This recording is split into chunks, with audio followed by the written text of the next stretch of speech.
Assalamualaikum warahmatullahi wabarakatuh. Bertemu kembali. Siapa tak off? Silent phone please.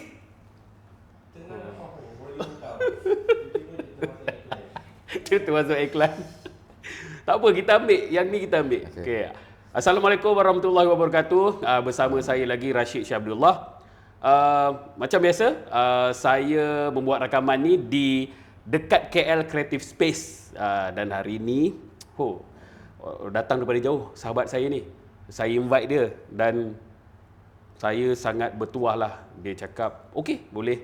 InsyaAllah kita boleh buat bual bicara.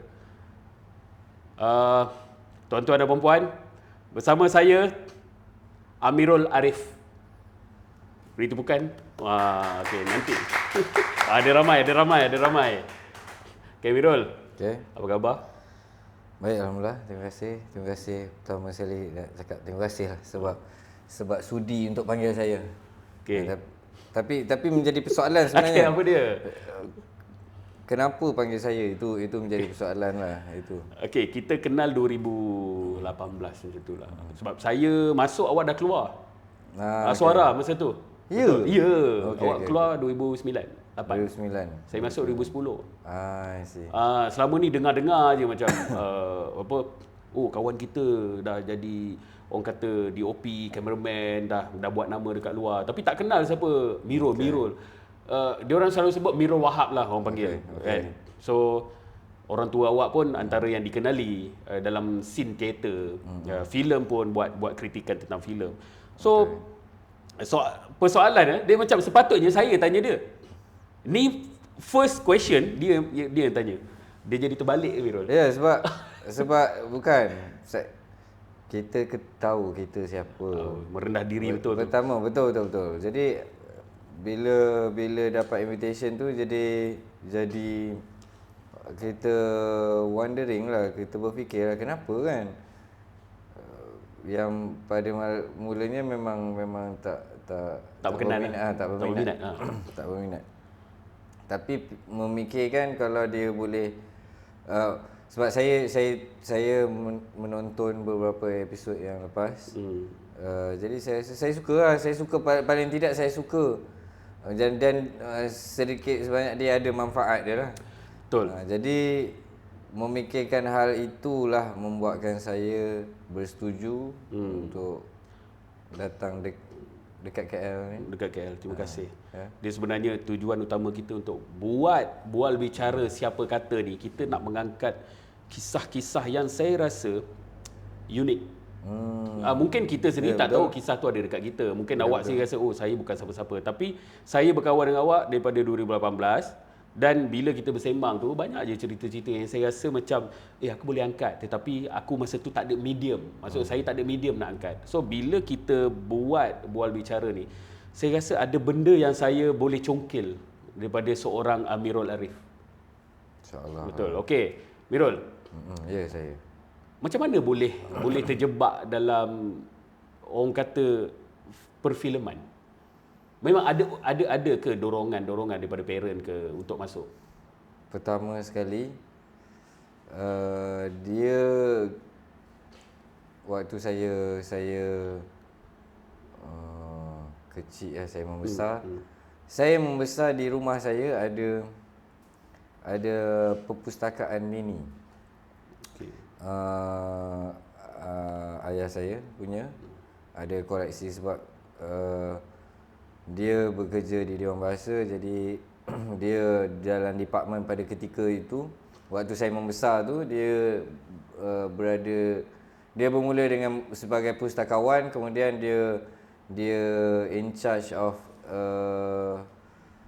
international literature, kesusasteraan antarabangsa. Jadi bila kesusasteraan antarabangsa, banyaklah buku-buku daripada luar. Jadi okey. Itu kemudian saya semasa belajar selalu nakal lah. Saya nakal biasalah, tak kita punting sekolah, tak buat kerja sekolah. Budak-budak lah. Jadi bila saya pula tak ada adik-beradik. Seorang? Saya the only one. Saya anak tunggal. Kemudian dah menginjak remaja, dah sekolah menengah apa semua. Orang tua saya selalu tanya setiap malam lepas balik kerja, ada homework tak? Takkan tak ada homework. Lepas balik sekolah.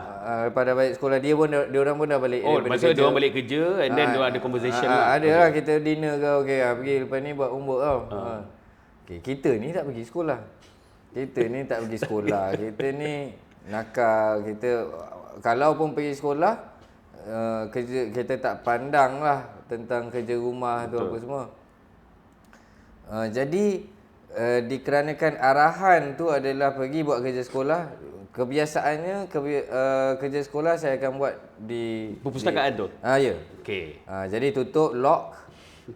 Tapi pada ketika tu kita tak ada handphone, tak ada apa, tak even komputer pun pada ketika tu tak ada. Semata buku semata dekat dalam ruang tu. Hiburan kita hanya TV masa tu.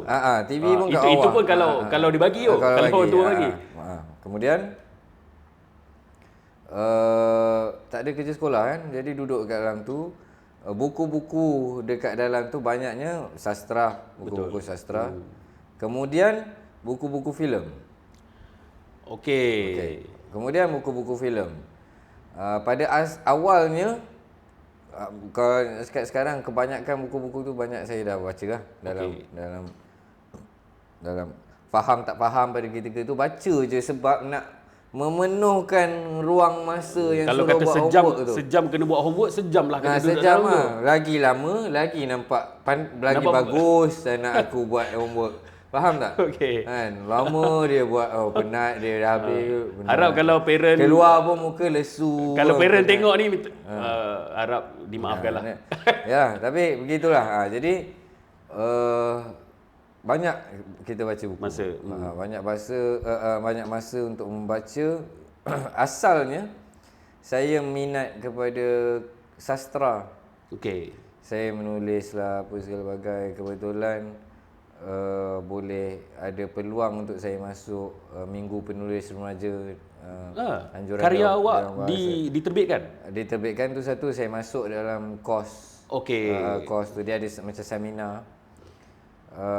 Yang di kalangan sin sastera ni, dia tahu tentang MPR ni, Minggu Penulis Remaja, yang ramai penulis-penulis sastrawan-sastrawan akan berkumpul di anjuran Dewan Bahasa.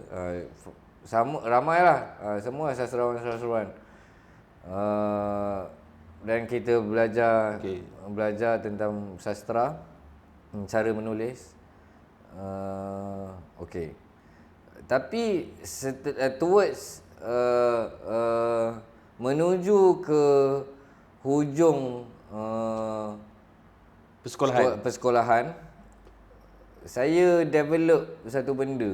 Maksudnya dah habis dah sastra, dah masuk buku-buku filem pula. Okey. Rasa macam cool juga.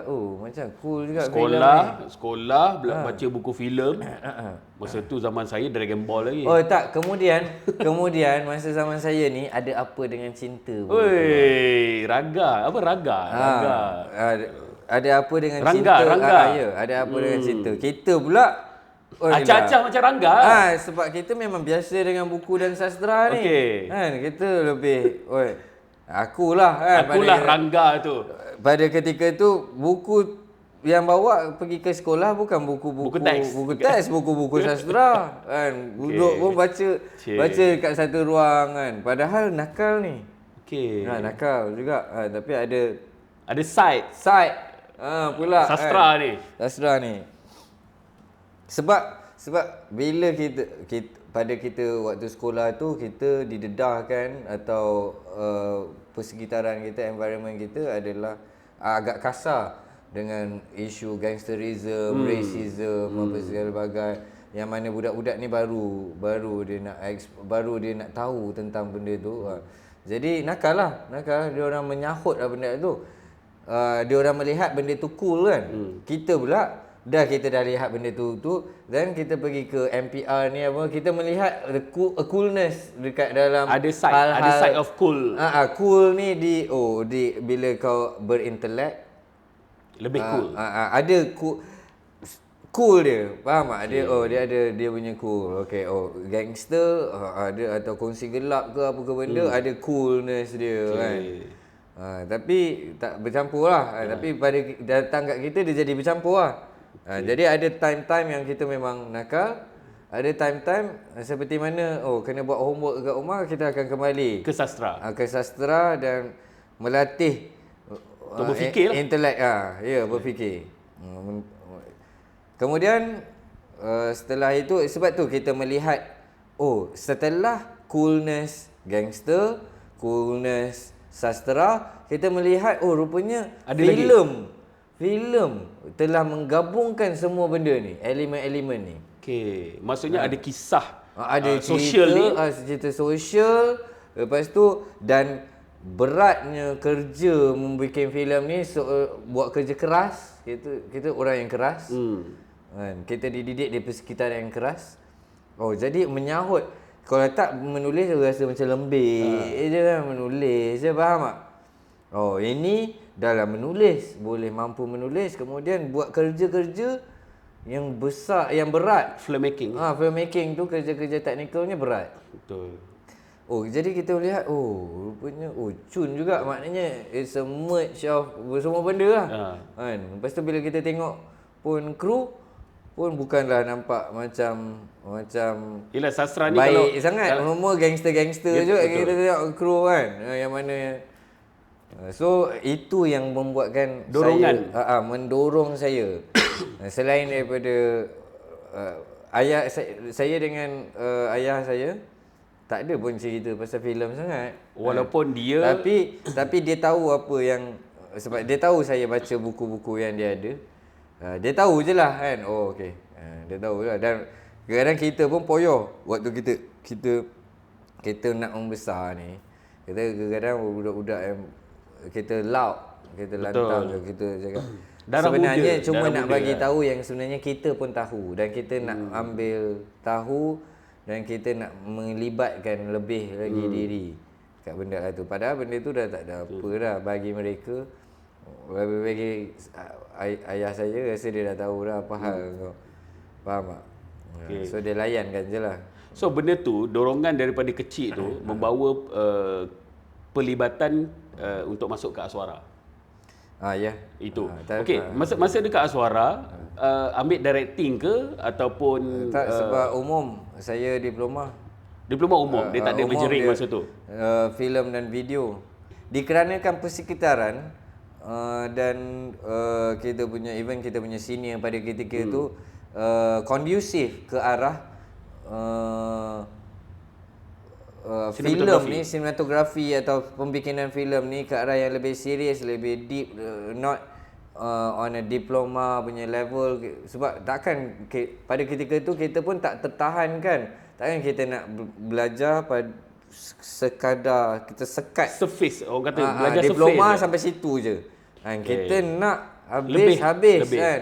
Nak belajar, bila kita nak belajar kita nak belajar habis. In and out tentang filem tu kita nak. Jadi persekitaran tu kondusif, kita punya senior tu kondusif, keadaan di Aswara tu sendiri pun memang kondusif. Keluar daripada Aswara tu memang terus fokus pada kamera. Fokus nak kerja je. Nak kerja dalam lapangan. Masa tu rasanya siapa yang belajar filem dia ada satu, orang kata kegairahan untuk keluar ni, aku nak praktikal pun aku nak dalam filmmaking kan masa tu. Tapi di Aswara sendiri saya dah banyak shoot apa segala bagai. Jadi kalau nak ikutkan first job saya keluar. Tapi waktu tu saya masih lagi belajar. Tapi saya terima job luar, saya buat art. Saya sapu sampah. Kerja sapu sampah. Sapu dalam set tu. Betul. Kampung. Yelah, nak clearkan lah orang nak set up apa semua. Dah habis set up, dah habis guna, nak kena clearkan. Itu pun memang set tu nak kena clean up. Apa benda lah. Semua benda lah. Semua benda lah. Kemudian cakap pasal practical intern saya pada ketika tu saya intern di Kino Eye dan Kino Eye Isazali. Betul. Dengan Post production. Imri Nasution. Okey. Betul lah Kino Eye. Buat post production punya company kan. Tapi dia pun production juga dia. Ada juga pada production. So pada ketika tu waktu saya buat internship Kino Eye sedang buat Revolusi Part 8 oleh Fahmi Reza yang buat 10 tahun sebelum Merdeka. Jadi saya di-assign untuk assist dia sebagai penyelidik. Bukannya buat technical ke apa, bukan. Tapi kemudian setelah penyelidik, waktu nak shoot tu saya shoot lah. Saya shoot lagi. Saya pergi ke technical pula. Lagi penuh dengan pemahaman sebab dah kaji benda tu dan kita betul. Shoot pula.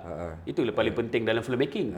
Kita faham apa yang kita nak shoot. Betul. Betul. Berapa lama ambil masa untuk, orang kata, saya boleh cakap Mirul dah pegang title sebagai DOP, Director of Photography. Berapa lama? Maksudnya nak ada keyakinan. Kadang tu orang bagi peluang, kita tak yakin. Sebab saya kenal ramai kameraman yang videographer dengan kameraman, tapi dia orang tak berani untuk lead. Keberanian tu dah memang ada dalam diri tak. Maksudnya dia rasa macam sebab kalau menjawab tu kita on je, maksudnya kita jalan je. Tahu tak tahu, dah secure the job. Maksudnya you nak, sebab pada ketika kita nak exposure. Jadi on je. Jadi apa benda permintaan dia, the request, kita kena dengar the request. Dan kita cakap ya dulu.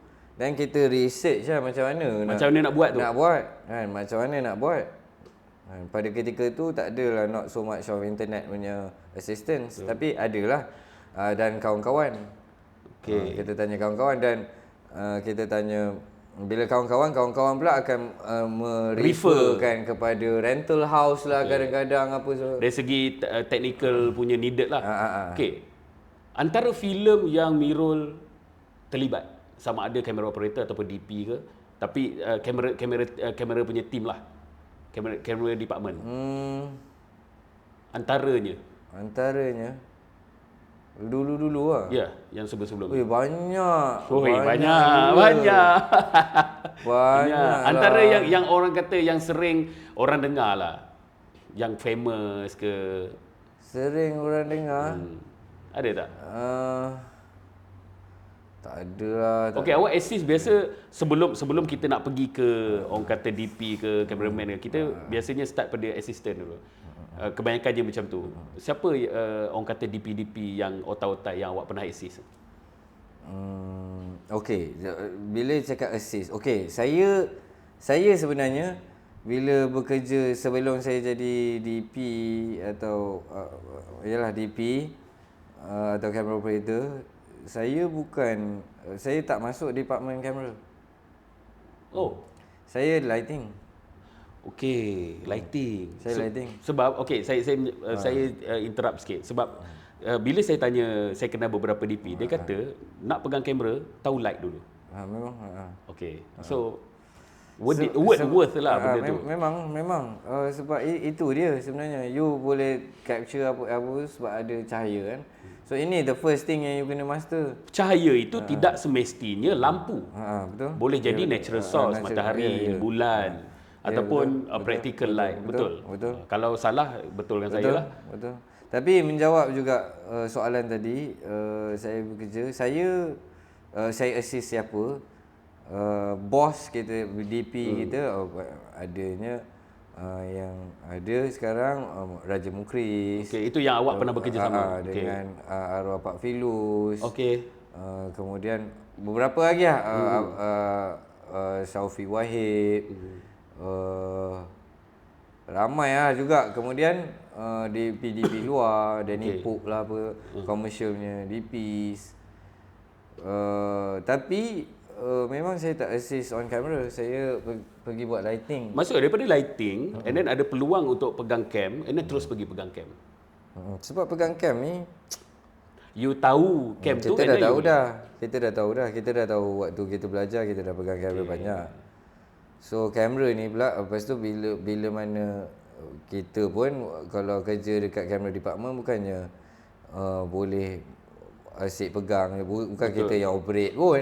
Kan kita kadang tu kita compose, and then orang lain yang operate tapi, so benda-benda hal operate tu saya boleh layan nanti. Yang saya kena layan sekarang ni adalah untuk mengambil segala keilmuan tentang lighting, tentang grip, how to organize, how to bayangkan saya pula masuk filem pertama yang saya terlibat filem pertama sebagai apa macam tu? Lighting lighting kru je. Kru. Extra crew even. Diorang dah barai, diorang panggil Roger. Roger, kita tak, it's a big scene. Maksudnya hari tu adalah hari yang the biggest scene. So ada multiple cameras, the setup besar. Setup tu besar. Lighting banyak. Jadi standard set punya team tu tak mampu untuk nak menyelesaikan tugas-tugas yang diperlukan. Maksudnya dia kena top up ni lah orang lah. Roger. Kita ni buat pada ketika tu lepas daripada habis sekolah buat benda-benda kecil-kecil je, drama lah. Buat PSA lah, komersial kecil lah. Kemudian dipanggil untuk buat jadi extra crew. Untuk filem apa masa tu? Apocalypse. Apocalypse yang banyak CGI apa semua. Ya, betul. Jehan Miskin berlakon. Ya, betul. First film. First sampai-sampai je adalah di flat Pekeliling.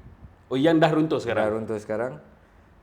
Waktu tu dalam proses runtuh lah tu. Bukanlah dalam proses runtuh dah. Maksud dah abandon lah, dah abandon kan? Dah abandon. Masuk-masuk je, banyak gila. Lampu besar-besar, apa segala bagai mah. Kita baru ni. Kita baru je tapi dikarenakan exposure asas semasa belajar. Dan dibentuk oleh disiplin-disiplin. Harus saya mention yang juga membantu saya tentang disiplin ni ada arwah Tayaniti Ramanujem nama dia. Dia seorang DOP. Dia waktu kita belajar dia seorang DOP. Sangat talented. Kemudian dia mengajar banyak disiplin. Jadi pemikiran atau mindset atau attitude kita dalam set tu dia telah membentuk kita waktu kita belajar lagi. Sebab di sini aja pun. Kemudian bila saya masuk on the first time kat set tu, saya kenal pada ketika tu Abang Syaufi Wahid. Dia DP yang DP. Tapi ketika tu dia buat second unit camera operator. Dia je yang saya kenal. Macam mana nak adapt tu dengan semua orang? Saya masuk je.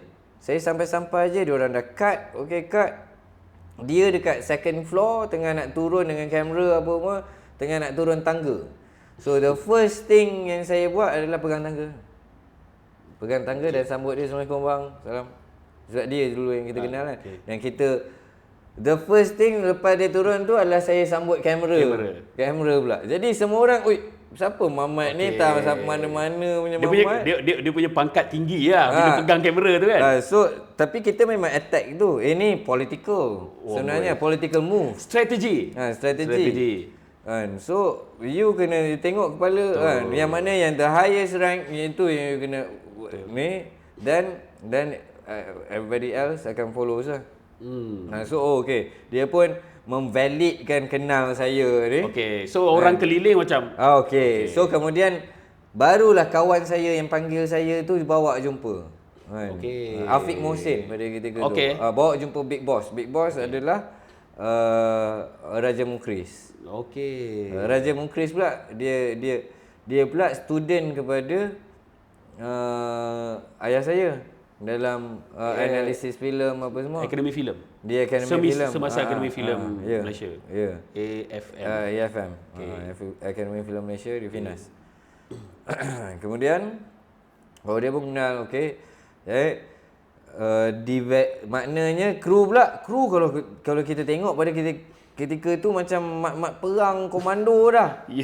Kau kita ni budak je goyang. Jadi tapi divalidkan dengan Big Boss kenal orang tua. Kenal orang tua, okey valid. So okey sikit.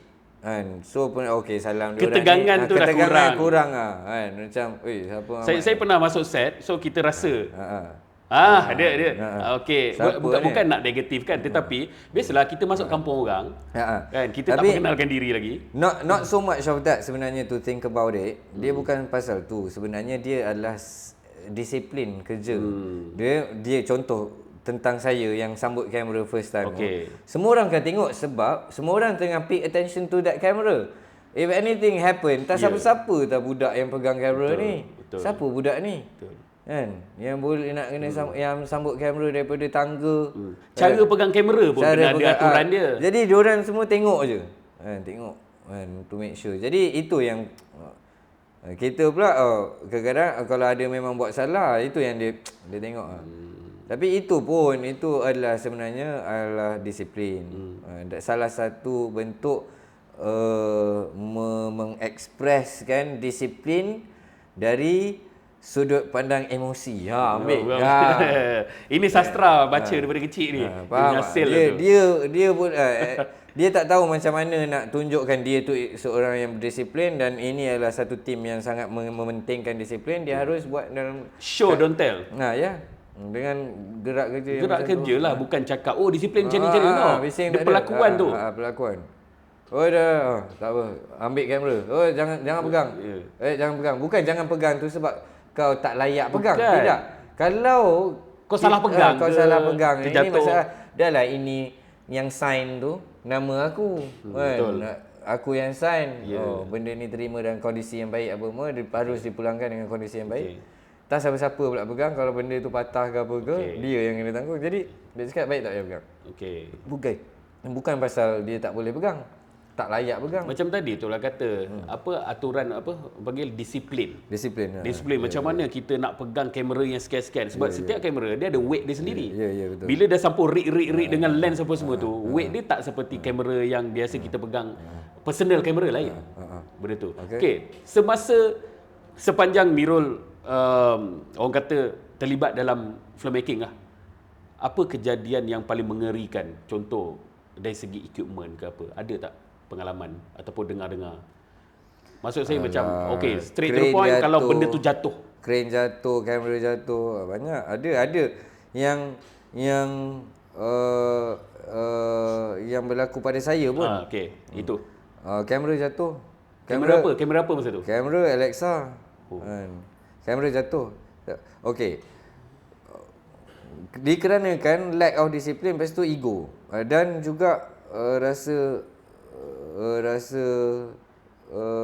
boleh control, is a control set. Tapi benda-benda kecil, meletakkan sandbag ni apa semua. Sandbag. Adalah satu sebuah disiplin. Kadang tu dan kesalahan ni, kamera jatuh dibuat oleh orang yang bagus. Yang memang sebenarnya sama ada bagus. Terlupa ataupun sengaja. Tak, careless mistake. Kita kena bagi tahu call a spade lah. Maksudnya kesilapan lah. Dia error lah. You telah mengambil enteng terhadap perkara macam tu, dikarenakan kawasan tu you rasa selesa dan selamat. Dan rupanya maka terjatuh. Tapi you tak mengambil kira beberapa hal. Dan juga faktor malas, faktor disiplin lah. Sandbag tu guys, ialah sand. Dalam tu memang ada pasir lah. Dan dia sangat berat. Walaupun orang kata nampak macam benda ni duk sepak-sepak je kadang tu. Tetapi orang kata kemampuan sandbag tu dapat menyelamatkan beratus ribu punya barang. Benda tu. So apa jadi dekat kamera tu? Pecah. Kamera tak ada. Sebab saya punya dia just jatuh lah. Kamera assist tak. Cerita dia adalah kamera tu atas dolly. Dolly tu adalah satu seolah macam troli. Boleh diletakkan kamera dan kita operator boleh berdiri. Kamera di atas tripod yang tinggi dan dinaikkan lagi ketinggian. Lagi tinggi. Dan saya pada ketika tu adalah seorang camera operator. Okay. Saya need to communicate. Kita dah bagi tahu kamera kat mana apa macam mana movement dia apa semualah. Movement dia apa semua macam mana. Dan saya pergi communicate dengan actor. Okey. Saya pergi communicate dengan actor. Sedang saya communicate tu, kita punya dolly pusher terlepas. Bukan terlepas. Kamera tu dah memang diri dekat atas platform dolly tu. Ya. Yang ada wheel kan, dia boleh bergerak. Tolak kan. Dia pergi tolak benda tu. Tanpa awak ada dekat situ sebab awak pergi ke actor. Saya sedang communicate dengan actor. Okey, kamera akan daripada sini akan begini. By the time sampai sini kita adalah kita punya how kita nak communicate dengan actor lah. Tentang macam mana nak permainan shot tu. Okay. Pada ketika itulah kita punya dolly pusher tu dia tolak, dia konon-konon dia nak test. Dia lupa bahawasanya satu dia tak letak sandbag. Kemudian saya tak ada. Kalau saya ada, at least ada orang pegang. Tak ada sandbag pun ada saya. Faham tak?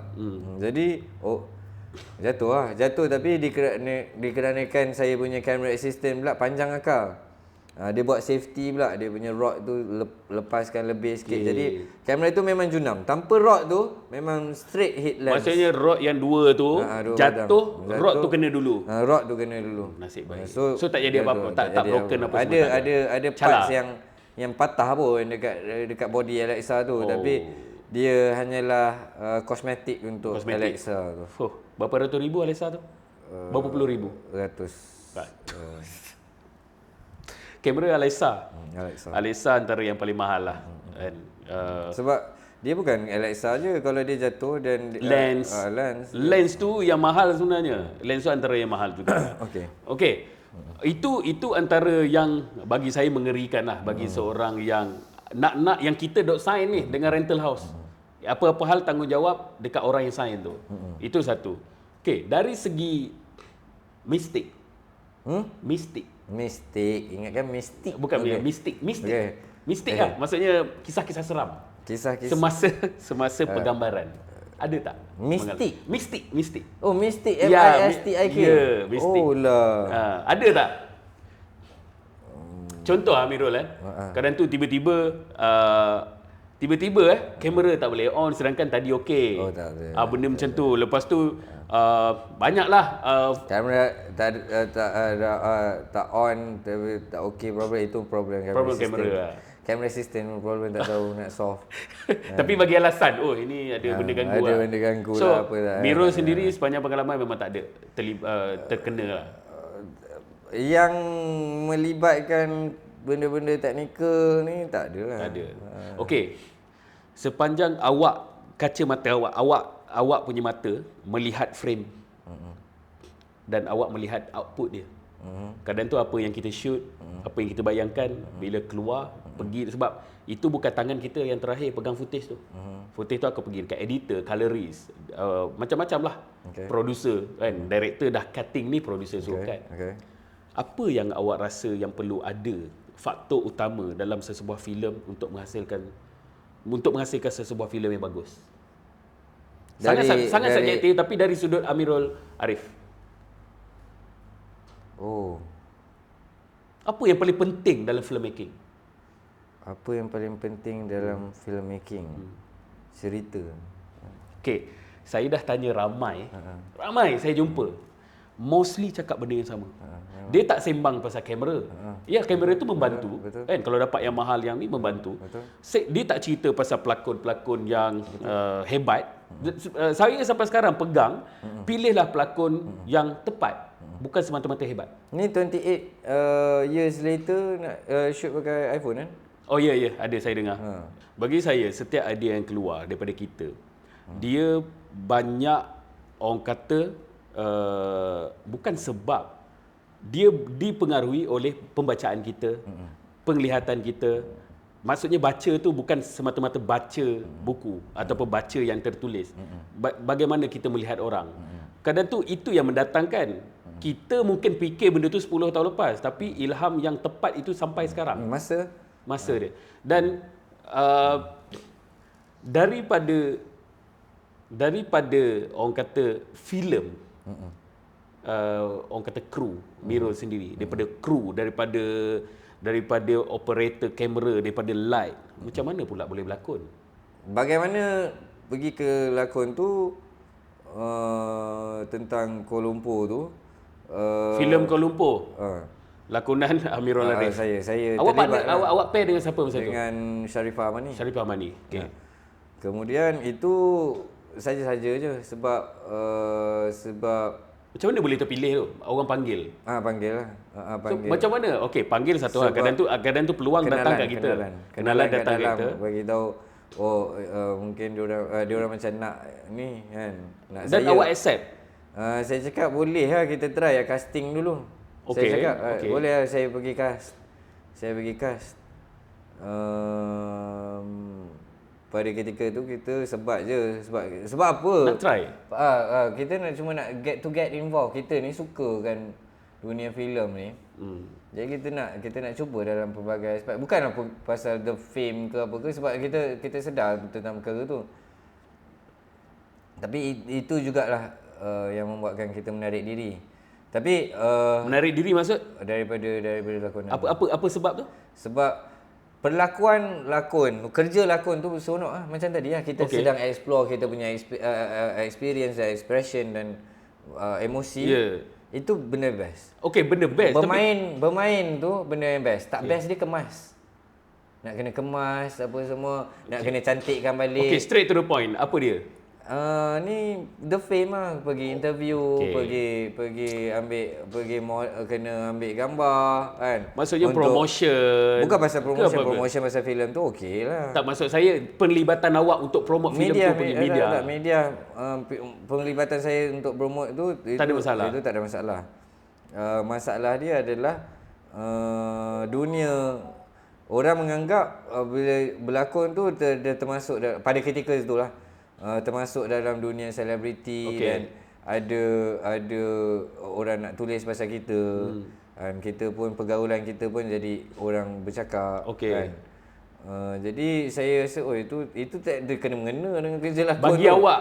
Bagi saya tapi sebenarnya the real world of acting punya field dia automatik terlibat dengan fame ataupun orang kata jadi perhatian orang. Jadi perhatian. Itu yang awak tak berapa nak. Tapi bagaimana dia kalau dia showcasekan diri kita ni dengan karya atau ke arah kerja lakon tu tak apa, maksudnya tak ada hal lah.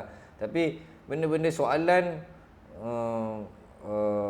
contoh suka pakai brand apa ke apa yang tak ada kena mengena dengan acting skill kita.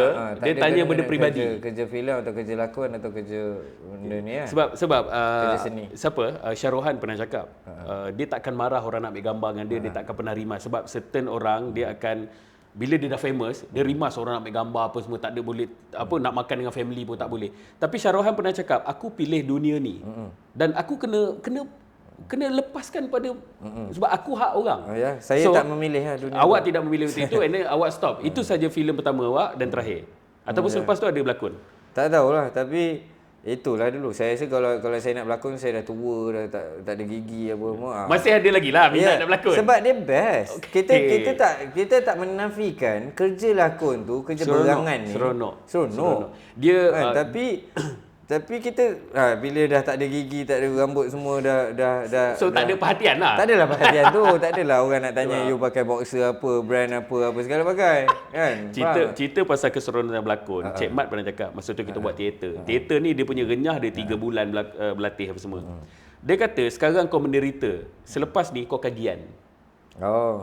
Maksudnya dalam teater punya scene lah. Dan most of pelakon teater memang rasakan benda tu. Memang sakit untuk hafal 50-60 page. Kan? Sakit, penat apa semua. Tapi lepas tu habis je ketengkol show terakhir. Bila lagi lah? Kan? Kesedapan tu lepas selepas tu. Betul? Okey, Mirul dah biasa kita yang shoot orang, Mirul shoot orang. Sekarang ni orang shoot apa? Pengalaman paling best ketika filmmaking tu. Kalau kata satu je, Kuala Lumpur je satu filem yang Mirul berlakon. Yang paling best, yang paling tak best. Ke semua best? Semasa syuting tu.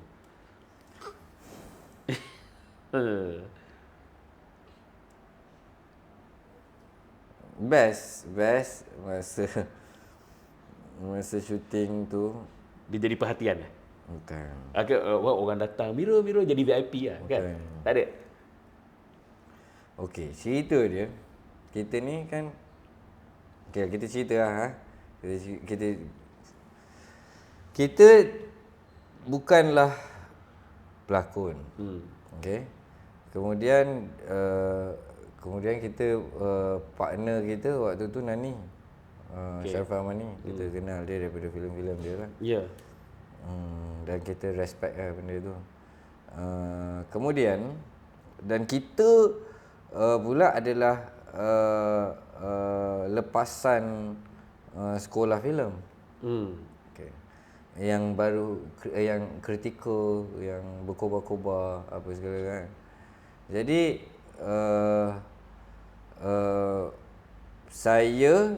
kita waktu saya dipanggil untuk filem tu dan menjalani sesi latihan rehearsal, script reading. Okey lah, kita try to adjust with that session tu. Dah dapat dah, kita rehearsal dengan Nani. Okey, best. Kemudian sampai dah habis dah khatam. Rasa okey lah ni. Okey lah kot. Kemudian beberapa hari sebelum nak shoot. Beberapa hari sebelum nak shoot, kita diorang ajak, production ajak, jom lah jalan-jalan beli Nani punya kostum. Aku punya kostum, saya punya kostum, saya punya bandel je. Sebab the karakter macam tu lah. Okey, keperluan lah. Keperluan karakter tu pakai bandel je. Jadi jom lah pergi beli baju untuk karakter Nani. Sekali jalan lah, jalan-jalan kita boleh makan. Ini adalah untuk nak build the chemistry lagi. Ya, menggunakan masa-masa yang ada, poket-poket masa yang ada sebelum nak shoot. Kita pergi makan. Saya pula dikarenakan usia saya yang muda. Berapa umur masa tu? Pada ketika tu umur berapa lah? 24 lah? 22? Ya ke? 2012? 11, 12? 2011 lah? 11 ke 12? Rasa 11. Ya mungkin lah. Antara tu lah 11, atau 13. Macam tu. Muda. Kita muda. Kita muda dan kita banyak perkara kadang-kadang bila kita muda ni kita tak berfikir sebelum kita bercakap. Okey? Kita tak berfikir sebelum kita bercakap. Tapi benda tu tak ada apa pun. Kita cakap je, kita komen. Saya waktu tu bergurau dengan Nani. Bergurau lah dengan Nani. Ada benda lah kita cakap lah. Nani, dia macam sentak dengan benda tu. Okey. Kan? Lepas tu bayangkan dia tak nak cakap dengan saya. Dia tak nak cakap dengan saya. Nak shoot ni sampailah hari scene dengan dia. Tak cakap. Kita ni dah build chemistry apa. I don't know whether benda tu set up dia ke. Sebab in a way bagus juga kan. Tak tahulah bila saya fikir. Tapi saya tanpa melihatkan performance saya, kalau memikirkan apa yang dia buat terhadap saya dan apa tuntutan karakter saya, bagus apa yang dia buat tu. Okay. Sebab motivation. Karakter saya tu a very insecure punya karakter yang tak ada self confidence, rasa cuak, nervous apa segala bagai. Bagus juga sebab kita dah build chemistry tu dah bagus, kita kenal dah bagus. Jadi takut dia jadi too friendly pula, dia tak kena pula dengan cerita tu. Karakter. Karakter saya. Bayangkan dia waktu tu dia pula sampai. Dah scene saya dah dekat KL. KLCC pada ketika tu. KLCC, first scene adalah kita di KLCC. Saya jalan dengan dia di KLCC. Hari itu adalah birthday dia. Dia punya hari jadi. Dia sampai set, dia salam semua orang, dia tak salam saya. Ni kejap lagi nak berlakon ni. Satu scene ni. Okey. Dia tak salam saya. Huyo. Saya cakap macam mana, apa nak buat? apa yang saya buat, saya pergi lari naik atas kat OCC, saya pergi Kinokuniya, beli buku, satu buku. Kita dah tahu buku kan, kita dah tahu dah apa sastra, apa sastra, benda yang boleh trigger, boleh cangkuk. Paling tidak buku itself dah boleh meruntuhkan satu dinding kan. Tapi dengar dengan buku dengan konten dia je boleh meruntuhkan lagi beberapa dinding. Okay? Awak tak pilih untuk membeli bunga pula Saya tak pilih, saya lebih. Kemudian lepas tu baru dia okey, dia bercakap dengan saya. Dan maksudnya mungkin dia nak pujukan tu. Tapi awak buat tak tahu. Saya tak kisah. Saya fikir dia tak fikir ke saya punya emosi goyang pada ketika tu. Dia buat macam that kind of stunt. Itu membuatkan. Itu adalah pahit dan manis sekali. Pahit manis betul. Sebab kalau nak kata kalau dia rancang benda tu daripada awal, saya teringat ada orang pernah berkata Adman Saleh pernah palau siapa pelakon perempuan tu Chinese tu? Janet Khoo. Masa cerita Paloh. Sebab rupanya itu strategi. Strategi memang. Untuk Janet Khoo rasa macam aku tak selesa. Ya, memang. Sebab itu karakter. Banyak pun Kubrick pun buat kan. Lama banyak adakah benda tu work untuk awak? Tak tahu lah, saya tak rasa benda tu sama. Saya perlu, mungkin work, mungkin tak tahulah. Depends on orang lah, penerimaan orang. Tapi yang lagi, kemudian dalam hari yang sama, dalam a few scenes after, pertamanya kita share the screen, few scenes after, ada satu shot saya dengan dia. Ini kelakar lah. Tapi dia marah juga. Marah garang. Kemudian yang pegang kru semua kru kawan-kawan lah. Saya dah bekerja dah di lapangan, di dalam industri. Kru semua kawan-kawan yang pegang poli tu. Itu ada shot saya macam ni. Ya, poli dekat bawah. Poli ada dekat bawah. Member kat sini. Kita ni buat lighting. Awak boleh komen pasal lighting dia? Saya tolong upkan sikit dia punya poli tu. Kena marah. Iyalah, kalau saya director saya marah. Dia bukan director yang marah, Nani yang marah. Sebab dia distract dia. Ya. Tapi kita tahu sebenarnya tu shot dia relax lah. Tak, dia nak jiwa tu. Yalah, tapi kita tengok kita pula memang particular je. Betul. Lighting ni apa semua kan. Dia cakap. Okey. Itulah jadi apabila seorang orang kata yang technical pergi ke lakonan. Tapi ada kelebihan dia sebenarnya. Tak adalah. Pengalaman lah, itu benda yang kita lalui. Okey, Mirul. Okey, daripada technical, daripada sekolah, daripada suara, kita dah tahu dah. Tadi saya teringat awak dia cerita pasal the first set yang awak pergi. Antara first film yang awak pergi adalah Apocalypse. Ya, betul. Apocalypse X Apocalypse X. Director adalah Mamat Khalid. Ya, betul. Dan kemudian dia jadi bapa mertua awak. Okey. Sebab saya pernah sembang 2022-2023 saya cakap macam tu. Okey. Awak sempat menjadi orang kata dengan dia setahun sebelum dia meninggal dunia. Apa benda paling besar yang awak rasa awak dapat daripada dia? Maksud ilmu-ilmu. Orang kata yalah, orang lain dapat bersembang dengan dia sebagai orang kata kawan orang luar. Ni awak as a orang part of family. Adalah dia orang hebat lah. Saya tak ada banyak berbual sangat dengan dia. Ada certain time je. Tak ada lah, tak ada apa. Tapi kita ada sense of kita admire dia punya kerja dan cara dia bekerja. Mengerjakan kerja dia. Contoh? Okey. Okey, ini yang kita nak dengar.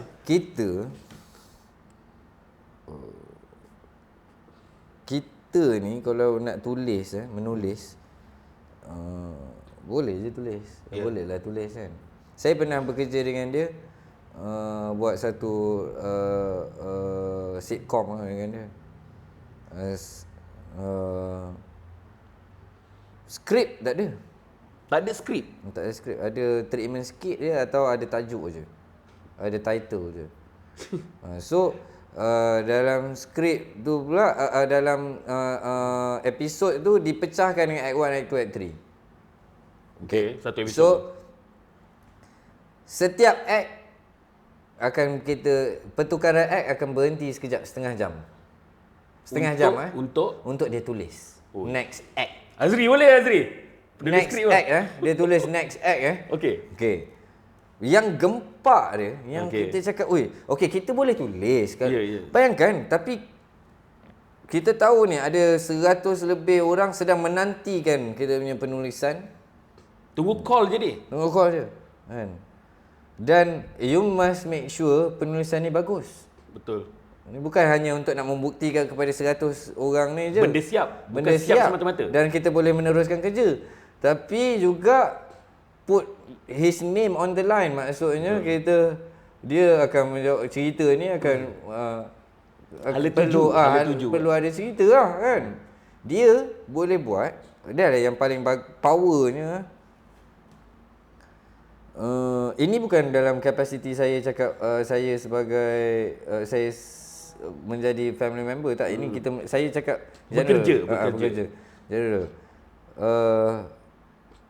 Dia boleh tulis pada ketika tu, pertama tu dia boleh tulis current issue. Sedang berlangsung sekarang, tadi tu dia boleh masukkan. Maksudnya dia ambil tahu. Dia memang ambil tahu, memang updated kan semua benda. Baik apa pun. Dia memang updated. You tengok je dia macam tu. Dia memilih untuk apa yang dia nak tunjuk, nak tuliskan, nak angkat. Kemudian dia boleh tulis isu sekarang. Kemudian dia boleh dalam pada kita ni tengah menunggu nak shoot ni, dia boleh buat apa yang dia tulis tu nanti akan relate kepada 5 episod ke depan. Akan bawa balik benda tu. Okey. Lepas tu at times benda tu loose je. Dekat dalam skrip tu loose. Dan dia akan tengok aktor dia. Sebab tu ensemble dia tak boleh, kalau yang setahu yang saya tengok kan, yang saya tahu memang kena duduk on set je. Tak boleh you memang kena duduk. Sebab dia buat apa tau? Sebab dia ni, saya ni by my observation dia seorang pemuzik yang bagus. Dia seorang pemuzik. Saya pernah tengok dia main piano apa semua kan. Piano, keyboard. Dia melihat actors ni dan cerita ni dan karakter dinamik ni seperti mana lagu. Seorang komposer melihat not-not lagu, atau seperti mana seorang painter tu menggunakan brush dia. Dan dia seorang artis kan? Dia pun boleh melukis. Tapi dia buat, maknanya bila mana dia rasa scene ni dia dinamik ni makin turun, dia ambil karakter ni masukkan, you bagi line ni, so dia naik balik, graph tu akan naik balik. So dia main je. Lagi pula dia memang pro dalam improvisation dalam music. Jadi dia buat macam mana dia buat dekat rhythm and tempo orang panggil. Dia tahu dah. Benda tu dalam poket. Itu benda yang sebelum ni kita tahu dia power. Yes. Kita tak menyaksikan kat mana dia power tu. Dan ini live. Yang awak nampak? Saya nampak dia menulis. Kan? Dan saya melihat bila keluarnya printed, dia pass kat WhatsApp je. Dia ada orang print lah. Orang print, orang akan tulis kan. Print. Kan? Tu je. You boleh? Tak boleh. Tulis. Belum lagi. Buat cerita susah. Itu kena orang kata dari segi background dia sendiri, pembacaan, betul. Kan, live dia sendiri, pengalaman dia, dan paling penting pengalaman dalam produksi tu. Betul. Kan?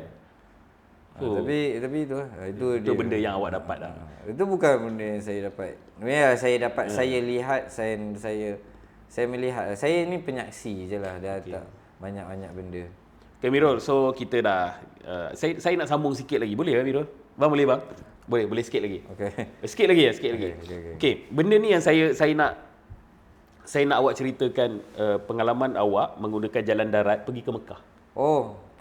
Kalau dapat sebab saya pernah dengar yang awak menghadapi pelbagai cabaran. Kan kita nak cerita full mungkin next episode kita boleh sembang pasal benda ni. Panjang, terlalu panjang. Berapa ratus hari? Setahun 5 bulan. Setahun 5 bulan. Setahun 5 bulan pergi ke daripada Malaysia, mengikut jalan darat, merentasi 15 buah negara daripada Malaysia ke Mekah, ke Saudi. Malaysia, Thailand, Myanmar, India, Nepal, Pakistan, China, Kyrgyzstan, Kazakhstan, Uzbekistan, Afghanistan, Iran, UAE, Oman, Saudi. Setahun 5 bulan, pelbagai kenderaan, pelbagai... Bukan kenderaan peribadi Maksudnya bukan kenderaan bawa daripada KL. Kembara Memburu Hikmah nama projek itu. Yang kalau orang tahu, dia pun dah terkenal sekarang. Ya, ada saya Ustazah Basikal dan Ahmad Isa tu. Dia penulis buku, juga sekarang dah jadi motivator, juga seorang mutawif apa semua. So itu tim awak lah tu pergi ke sana. Itu tim saya. Tetapi dua jenis berbeza. Tak ada naik basikal. Dia naik basikal tapi matlamat dia sama. Matlamat sama. Okey, cerita dia. Aduh mak. Itu. Tak apa, boleh buka setengah jam lagi ya. Ya ke? Cerita dia, saya nak cuci tangan je daripada buat filem ni. Itu. Sebab saya rasa degrading. Degrading. Kita belajar filem tapi kena buat filem-filem yang tak bagus kan.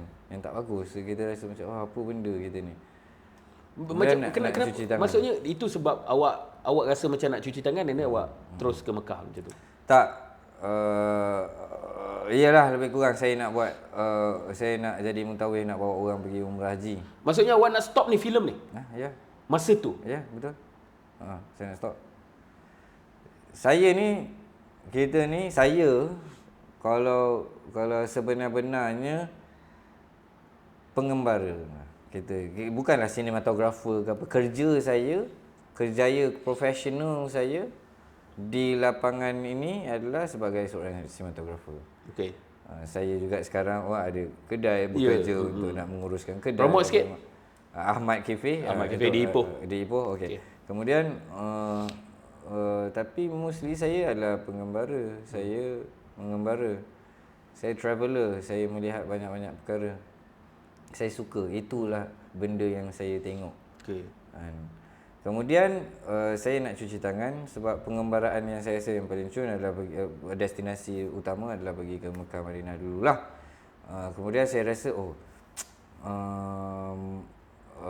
bolehlah kot nak cuci tangan. Tak nak buat filem lagi. Sebab sebelum tu saya telah macam ayah saya sendiri adalah seorang pengembara juga. Dia telah mengembara ke jauh. Dia buat even dia punya PhD dalam saya rasa kalau tak silap saya pengaruh Islam terhadap laluan sutera. Daripada Xinjiang, Kashgar, China hingga ke Cabo da Roca, Portugal. Jadi dia mengembara daripada ikut jalan darat juga, daripada Malaysia juga. Jadi saya terinspirasi banyak. Dia pun banyak mengembara. Daripada saya kecil lagi dia keluar mengembara apa semua. Saya pula memang suka nak mengembara. Dan kebetulan saya juga mendapat peluang untuk mengembara secara kecil-kecilan di Malaysia, di negara-negara yang dekat. Saya dididik oleh guide saya pula dalam pengembaraan sebagai kena ada guide yang menunjuk jalan, yang memberitahu tentang tempat itu atau apa. Itu yang menarik minat saya. Lebih-lebih lagi dia berkaitan dengan sejarah. Okey. Kemudian saya nak mengembara, itulah saya nak pergi ke Mekah Madinah, saya nak buat mutawif. Kemudian saya masuk kursus tu, saya dijumpakan oleh pengetua tempat tu untuk berjumpa dengan dua orang suami isteri ni yang ingin bawa basikal daripada Nepal hingga ke Mekah.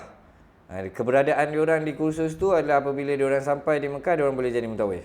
Okey. So dijumpakan saya dengan dua orang tu untuk berbuat sesuatu lah. Untuk dia tahu saya buat filem. Kemudian untuk assist macam mana apa yang saya boleh buat. Saya cakap, kalau you nak saya assist, kita kena start daripada Malaysia. Kita nak keluar Malaysia pun ada RM3,000 je. 3,000 3,000. seorang. Tak, 3,000 untuk satu tim lah. 3,000 untuk satu tim. Dan Tim kita semua memang 4 orang. maintain 3,000 tu untuk setiap negara yang kita pergi. Bahagi dua. 3,000 ni bahagi dua. Satu side yang basikal, satu side yang kita. Awak berdua production. kan? Berdua dan bertiga. Ada time yang bertiga, ada time yang berdua. Okey. Sebab kita ada juga family, team kita yang terpaksa balik Patah balik. balik kerana nak menguruskan hal-hal kita juga. Okey. Ground kita panggil ground team. Ground team kena ada. You pergi roket dekat pergi ke bulan, takkan tak siapa tunggu kat Malaysia kan, ground. Semua awang-awang tak boleh. Jadi berapa country? 15. Meredah 15 country menaiki public transport lah. Tak kisahlah tumpang ke apa. Kereta, basikal, beca, orang angkut Pakai pengalaman paling orang kata paling susah nak lupa sepanjang perjalanan tu. Ui, macam Antara yang paling besar lah. paling besar. Paling besar. Ngeri ke? Karakoram Highway, kita melihat Sungai Dekat mana? Indus. Dekat mana tu? Kalau kita cakap Karakoram Highway ni the most dangerous highway in the world. Oh. Sebenarnya dia terletak pada berapa ribu, 2,000 lebih ketinggian dari aras laut. Bawah tu Sungai Indus mengalir. Tak ada divider. Naik apa masa tu? Naik bas. Bas yang penumpang ramai. Penuh ramai. Yang kau pandang sebelah ni ada kaki kan. Kadang-kadang kan. Kaki. Faham tak? Okey. So dia bukan bas tu pula. Okey. Dia buat macam tengah racing. Dia kat atas tu dah lah tak ada divider. Suka hati dia. Two way tau. Okey, two way. Satu lane. Yang lane yang belah sini yang tengok jurang tu. Oi. Dia bawa lah. Dia bawa macam gila lah. Itu lah. Itu Apa perasaan masa tu? Okey je. Tawakal lah. Hati je lah nak cakap macam mana. Tu kita memang prepared pun.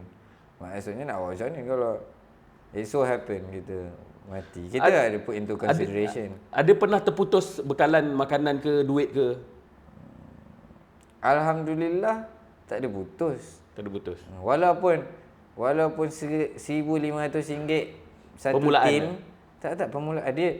Kemudian kita dapat dana lagi. Tapi kita bajetkan satu negara ni RM3,000. Tak kisahlah negara mana, mata wang dia tetap kiraan dia RM3,000 bahagi dua. Faham tak? Okay. So you boleh je duduk di tempat yang berbayar apa segala bagai, tapi habis RM1,500 tu you tak boleh, janganlah kacau duit yang lain. Tidur macam mana? Macam-macam. Kita pernah camp dekat luar dengan suhu negatif 20 pun ada. Minus lah. Minus 20? Minus 20, Masa minus tu preparation 16, apa semua? Pakaian apa semua? minus 1. Biasa je. Preparation, pakaian apa semua tu? Pakai, kena prepare. Saya seluar je berapa lapis, thermal. Lepas tu seluar macam track shoot tu yang tebal, jeans. Lepas tu rain pants tu kan, dia rain jacket sekali dengan pants. Macam mana awak ikut jalan darat? Macam mana nak tahu okay, next destination adalah routes ni, yang ni, jalan ni. Saya ada navigator. Oh, memang ada lah. Maknanya kita study the route. Okay. Kita study perjalanan. Pertama sekali, to make sure setiap kali kita entry satu negara, ini umum ini bagi mereka yang pengembara, baik pergi bercuti sekalipun, sebenarnya saya sure kan untuk bagi tahu embassy, bagi tahu kedutaan. Okay. You ada dekat mana, di mana. Inform. Saya datang, tujuan saya apa, vacation, percutian keluarga. Saya akan berada di kawasan ni. Saya menetap, kalau you nak disclose you punya kat mana you duduk, saya menetap di hotel ni sekian-sekian daripada sekarang sampai berapa hari bulan. Okey, kemudian saya jangka saya akan pergi ke ni, aktiviti saya kadang-kadang. Okay. Why? Kenapa? Ini precaution. Ini kalau contoh paling teruk, paling ni dalam situasi sekarang, perang berlaku, meletup. perang meletus, siapa? Mak ayah atau family nak call siapa? Nak bagi tahu mana nampak tak anak saya. Jadi bila kau tahu, kedutaan pun tahu dia memang kita ada rakyat kita di sini apa semua. Itu. So first benda adalah kalau you ini show saya, tip saya untuk kalau nak keluar mengembara bagi tahu embassy. Kemudian establish communication. Communication maknanya kalau you pergi nak mengembara lagi di tempat yang asing yang you tak tahu ada line ke tak ada line ke lagi apa semua, you kena antara you kena dah boleh SIM card. Dah ada SIM card semua. Barulah you nak pergilah mana-mana you nak pergi kejap lagi. You ada kadang-kadang kita pun nak pergi beli, contoh nak beli air je pun kan. Tapi pergilah. Boleh pergi seorang, tak ada hal. Nanti tapi kita dah boleh anytime kita boleh contact. Boleh call apa semua. Boleh call apa semua. You establish communication, itu key. Dan you pun nak pergi mana, ikut, tak kisah. You rasa laluan, sebab walaupun kita menetapkan laluan sekarang, di perjalanan ada kemungkinan kita kena divert. Betul. Kan? Kena terpaksa ikut, ada perang. Ada masuk kawasan perang ke masa tu? Ada. Kita Myanmar pada ketika tu perang. Dan korang masuk kawasan tu? Kita buat program. Kita masuk Rakhine State tu. Walaupun telah di-advise jangan buat. Kalau kedutaan advise kalau masuk dia tak bertanggungjawab kalau ada apa jadi. Saya pun memilih tarikh sebab kita dah janji dengan NGO untuk nak bagi bekalan, dan kita pun dah janji dengan NGO di sana untuk bagi bekalan. Jadi nak tak nak kita buat lah. Jadi waktu tu nak puasa. Dan nak puasa beberapa hari sebelum nak puasa. Jadi saya buat keputusan first day Ramadan kan kita pergi masuk ke Myanmar, masuk ke Rakhine. War zone lah. Red zone lah. Red zone. Red zone yang mana seminggu sebelum saya masuk ada 7 orang dah kena tembak mati. Tabligh kan. Dia nak pergi. So tentera junta pada ketika tu suruh dia turun bas jalan lah. Kalau dia nak pergi masuk okey masuk, tak payah naik bas, you turun bas berhenti, you jalan. Dia tengah jalan tembak. So macam mana you lepas? Tak tahu. Tapi kita ada van kita organize lah. Kita organize the trip kan dengan kita punya NGO yang ada di sana. So dah ada communication awal dah untuk ada masuk. Communication apa semua. Tapi kita pilih tarikh lah. Saya pada ketika tu up to saya punya call untuk nak bagi tahu bila. Saya pilihlah 1 Ramadan. Saya fikir kalau kena tembak pun di bulan puasa yang mulia. Tapi tak ditembak. Mati pun tapi tak ditembak pula kan. Apa pemandangan paling cantik sepanjang perjalanan? Ada tak? Yang betul awak tengok, ini first time dapat tengok. Cantik macam-macam. Benda yang kita tak anggap cantik sekarang pun cantik pada ketika kita rasa cantik. Even kasut kita yang buruk yang menemani perjalanan di akhir sampai ke akhir pun kita rasa cantik. Jadi cantik bagi saya banyak, semua benda cantik. Semua benda cantik. Yang paling cantik pengalaman tu. Pengalaman tu lah, pengalaman. Pengalaman ni daripada ada kata dia yang daripada orang yang mengalami. Mengalami mengalami daripada kata asal dia apa? Alam. Kita berinteraksi atau melibatkan diri dengan alam. Kemudian kita mengalami interaksi itu membuahkan pengalaman. Itu yang, dan kemudian yang cantik cantik tu kita lebih mengenal bahawasanya bagaimanapun kita cuba untuk nak membuat satu benda, kita plan, last kali kita tahu mutlak dia Tuhan itulah dia pegang lah. Dia yang pegang. Dan kita mula untuk appreciate baik buruk pun maksudnya baik buruk keadaan, situasi, dan kita belajar kenal kata kunci dia belajar lah. Kita cuba nak belajar. Sebenarnya kita ni dicampak. Sebab pelbagai banyak kali kami berhadapan dengan dead end, jalan mati. Yang kalau ikut akal logik dah tak boleh pergi lah? Memang tak boleh pergi. So apa yang you buat? Apa yang kita buat adalah ada kalanya menggunakan apa kapasiti yang ada lah. You keluar, even tu hirup udara pun di luar dikarenakan dah tak tahu apa nak buat. Keluarlah, berjalan bergerak. So dah start ni. Dah start Contoh saya bagi contoh. Dah awak pun dah start semua, tak boleh ni semua tak lepas apa segala bagai tak lepas. Take a break tapi tetap kita perlu bergerak. Kadang ya Allah, kenapa kau letak aku kat sini Kita pun keluar menghirup udara. Contoh pada kita menghirup udara tu ada orang yang lalu melintas dan menegur kita dan kemudian berkawan dan rupanya itulah kita punya jalan keluar. Yang tak disangka-sangka. Kalau tak ada usaha nak keluar takkan jumpa lah orang tu. Faham tak? Faham tak? Jadi begitulah kita try to appreciate semua benda kan. Dan kita selalu fikir kenapa dia letak. Sebab niat asal dia adalah kita ni pertama nak belajar dan nak belajar menjadi penyaksi yang benar. Tak ada rasa putus asa ke sepanjang perjalanan setahun lebih tu? Putus asa? Maksudnya dah kita balik je lah naik flight. Ada. Kawan, tim ada rasa. Okey, dan dia balik lah. Tapi saya menegaskan bahawasanya ada contoh tim nak balik dekat UAE. Sebelah je ni. Okey. Nak balik sungguh. Cakap Amirul tak boleh ni. Terimalah hakikat. Saya cakap bukan saya tak nak terima hakikat. Tapi apa yang berlaku sampai dia cakap terima hakikat tu? Duit dah tak ada ke apa ke? Bukan, visa tak lepas. Okay, and then what happened? Visa tak lepas. Visa ni, kes visa ni lama, setahun lebih. Apply tak lepas sampai cakap tak boleh memang tak boleh. Tim dah cakap tak payahlah. Saya cakap tak apa, cuba bagi masa sikit, relax. Kenapa saya go against begitu? Sebab pelbagai dah dead end yang jalan mati yang kita jumpa ni. Dah hadap dan dilepaskan. Apakah kita ni belum belajar lagi?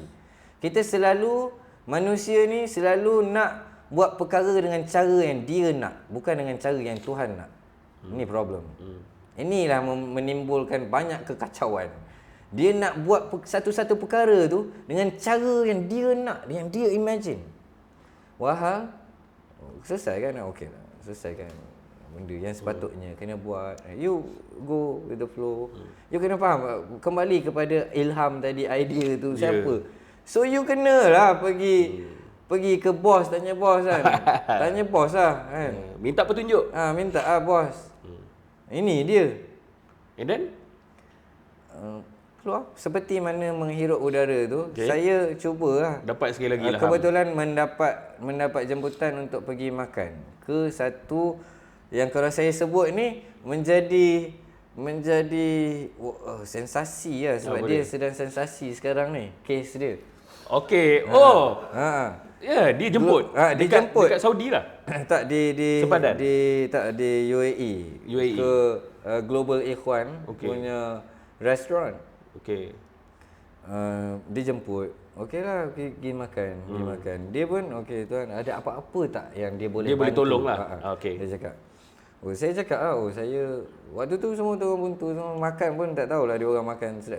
Saya okey je kan. Saya makan okey. Apa tak boleh bantu? Saya cakap saya ada problem tentang visa saya. Okey, tak apa. Kalau di Malaysia bagi kita masa 3 hari je. Padahal ni dah setahun lebih dia apply ni. Bagi kita paling lewat 3 hari. Paling lewat 3 hari untuk kita selesaikan visa tuan. Dia cakap betul lah. Okey, cumanya pasport tuan kena sampai di Malaysia. Kena patah balik. Pasport tu kena patah. Pasport tu kena sampai.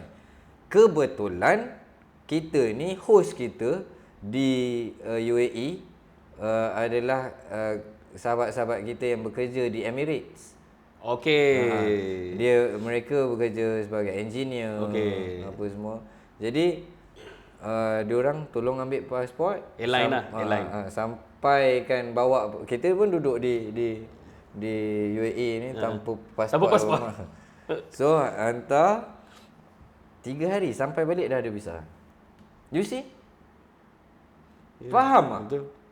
Faham tak? Dan benda ni sebenarnya bukannya berlaku baru tu. Even pada hari kita nak flag off pun masalah yang sama. Masalah yang sama. Orang ni sebut tak apa, tawakal je. Tawakal je. Senang sebut sedap lah. Tawakal apa dia kan? Sebut tak semudah keyakinan tu, yakin tu. Dan ini lah kita belajar, kita belajar lagi. Dan kita memanglah dalam pembelajaran ada yang kita ditegur. Dalam kita belajar, kita tak anggap semua benda kita tak boleh kita rasa kita pandai je. Kan? Ada ditegur, ada ditepuk tampar, ada yang kena cubit kita. Lagi-lagi mak kita, orang yang paling sayang kita, bila kita buat kesalahan, dia cubit lah. Ini memang owner of the perasaan. Own kita. Dia mesti, kita rasa baik penampar. Rasa, aku tahu. Hatta, bahkan, bayangkan kalau seekor lalat yang hinggap pun, yang tadi kita nampak lalat tu hinggap dekat tempat najis, kemudian lalat tu terbang hinggap kat kita. Kita tahu kenapa. Dah tahu dah. Kan? Aduh. Aku dah tahu dah. Indirect. Indirect. Sebab kita filmmaker. Kita filmmaker. Kita menakwilkan perkara-perkara yang berlaku depan kita ni dengan kaedah filmmaker dan kaedah filem. Kita selalu berfikir macam tu. Dan benda tu sebenarnya, dan kita sedar bahawasanya dalam filmmaking untuk menceritakan tentang makna-makna bukanlah dengan dialog semata, betul? Dengan design, dengan simbol, index ikon simbol ni, bab kata Pak Hassan Muttalib kan. Dengan mise en scène-nya. Betul. Segala bagai. Jadi benda-benda ni berkata-kata.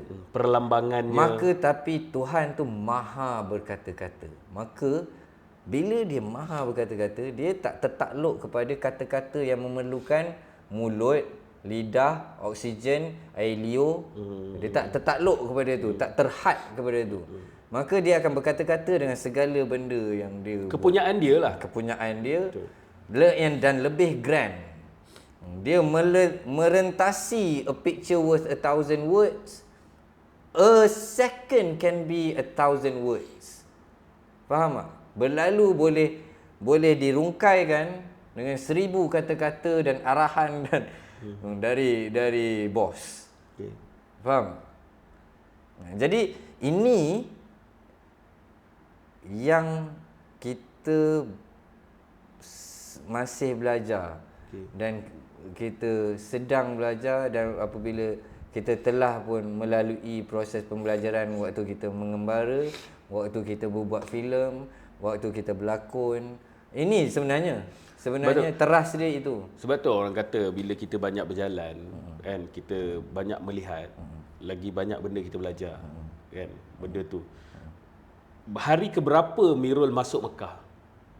Saya masuk, yang lagi bestnya, kita ni, saya gerak 1 Rejab.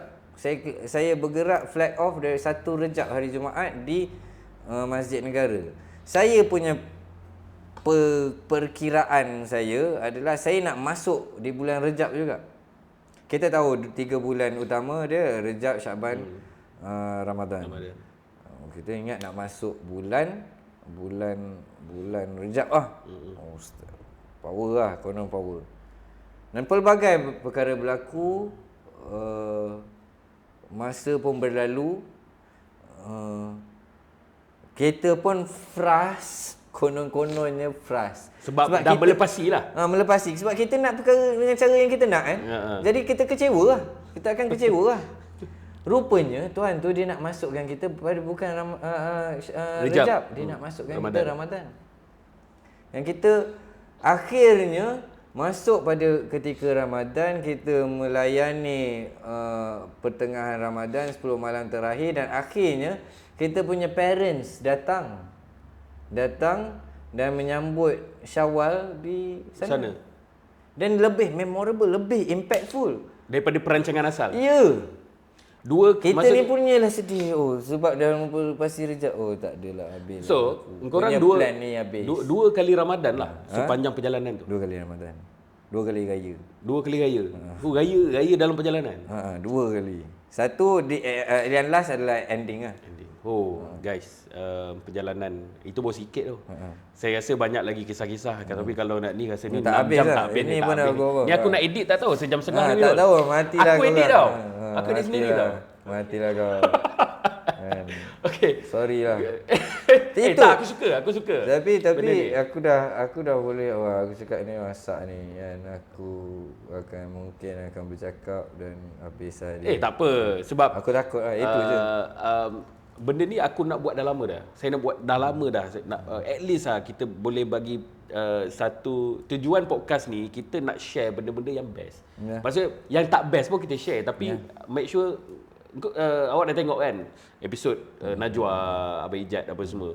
Masing-masing ada perjalanan masing-masing. Itu sebenarnya. Bila orang tonton tu, kita at least, saya ni yang duk edit ni, banyak benda saya dapat daripada diorang. Ini pun saya akan ulang-ulang benda yang sama. So itulah orang kata bukan semata-mata nak view semata-mata, tapi orang yang melihat itu mendapat something daripada kita punya perbincangan. Okay guys. Kemudian tapi saya nak ucap tahniah. Kenapa? Kerana ada inisiatif sebegini. Terima kasih juga technical Azri dan semua yang terlibat. Tapi saya harap ini usaha ini terus. InsyaAllah. Itu je lah. Itulah. Doakan kita orang. Consistency is key. Yes, konsisten ni sangat penting. Kalau satu kita dah fed up. Betul. Tapi saya ada semangat ni nak buat ni sebab dia orang lah. Kan ada team, ada adik saya. Kan ada orang kata barang saya kalau duduk kat rumah kan bergepuk juga adik saya ni. Saya buat. Okay guys, terima kasih Amirul, Arif. Sejam lebih kita berbincang pada hari ini. Terima kasih juga Dekat KL Creative Space. Kalau siapa datang nak buat seminar, nak buat podcast, nak buat recording, nak buat photoshoot, nak buat apa-apa saja, nak dapatkan buku. Nak dapatkan buku, kita ada buku kat depan sana. Dan ni kita bukan untuk jualan commission painting, commission artist. Ya, betul. So, boleh datang, boleh Google, boleh dekat Facebook, dekat Instagram ada Dekat KL Creative Space. Dan jangan lupa Dekat KL Creative Space. Dan jangan lupa Amirul juga pengusaha kafe, iaitu Ahmad Cafe di Ipoh. Saya dan isteri Waste saja Ahmad Cafe. Betul lah Mirul? Betul. Okey, last Mirul boleh kata-kata? Kata-kata terakhir untuk orang yang melihat, menonton. Sekarang kena lebih berhati-hati. Zaman sekarang kita telah memasuki zaman baru. Telah bermulanya sebuah zaman baru. 100 tahun telah berlalu.